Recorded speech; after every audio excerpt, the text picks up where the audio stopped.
James the Red Engine.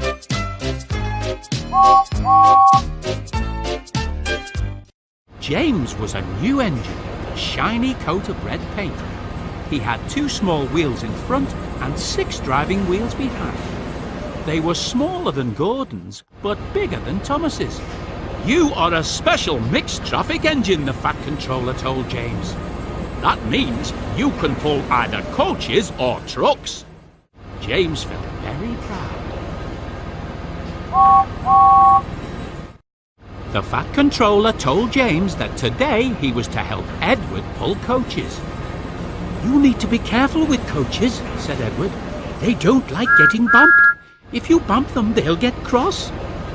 But James was thinking about his shiny red coat and wasn't really listening.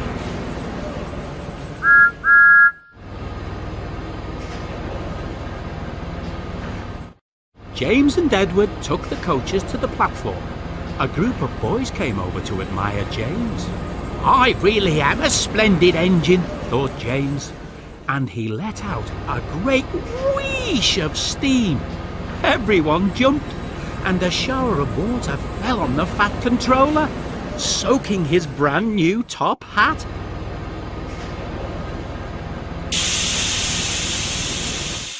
James thought he had better leave quickly before he got into trouble, so he pulled away from the platform. "Slow down," puffed Edward, who didn't like starting quickly. "You're going too fast, you're going too fast," grumbled the coaches. When James reached the next station, he shot past the platform. His driver had to back up so the passengers could get off the train. "Sir Topham Hatt won't be pleased when he hears about this," his driver said.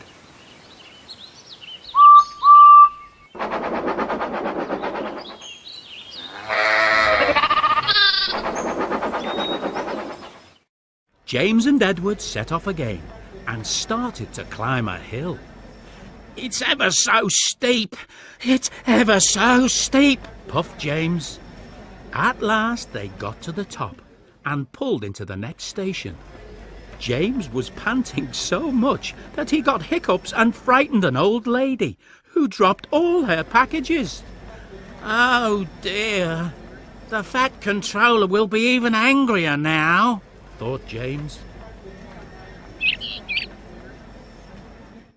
The next morning, the Fat Controller spoke to James very sternly.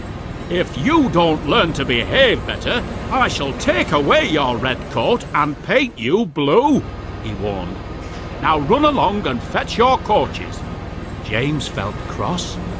"A splendid red engine like me shouldn't have to fetch his own coaches," he muttered.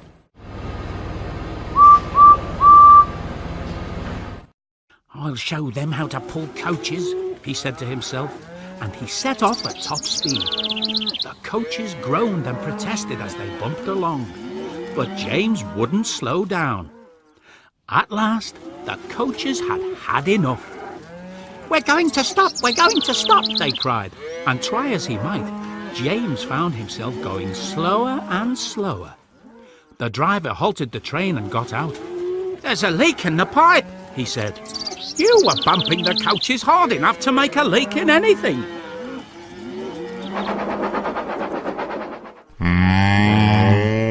The guard made all the passengers get out of the train. "You, sir, please give me your bootlace," he said to one of them. "No, I won't," said the passenger. "Well then, we shall just have to stop where we are," said the guard. So the man agreed to give his bootlace to the guard. The guard used the lace to tie a pad of newspapers around the hole to stop the leak. Now James was able to pull the train again.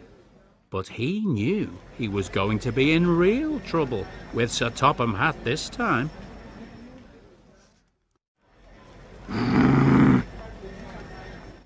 When James got back, the Fat Controller was very angry with him indeed. For the next few days, James was left alone in the shed in disgrace. He wasn't even allowed to push coaches and trucks in the yard. He felt really sad. Then, one morning, the Fat Controller came to see him. "I see you are sorry," he said to James. "So I'd like you to pull some trucks for me." "Oh, thank you, sir," said James, and he puffed happily away. "Here are your tracks, James," said the little engine.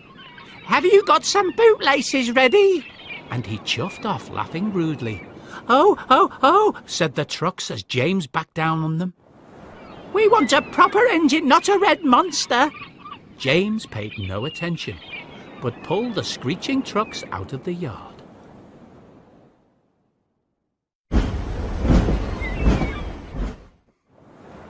James started to heave the trucks up the hill, puffing and panting.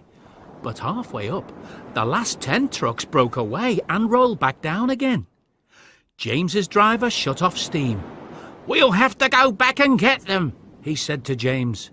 James backed carefully down the hill to pick up the trucks. Then, with a peep peep, he was off again. I can do it, he puffed. Then, I've done it, he panted as he climbed over the top. When James got back to the station, the Fat Controller was very pleased with him. "You've made the most troublesome trucks on the line behave," he said. "After that, you deserve to keep your red coat." James was really happy. He knew he was going to enjoy working on the Fat Controller's railway. The end.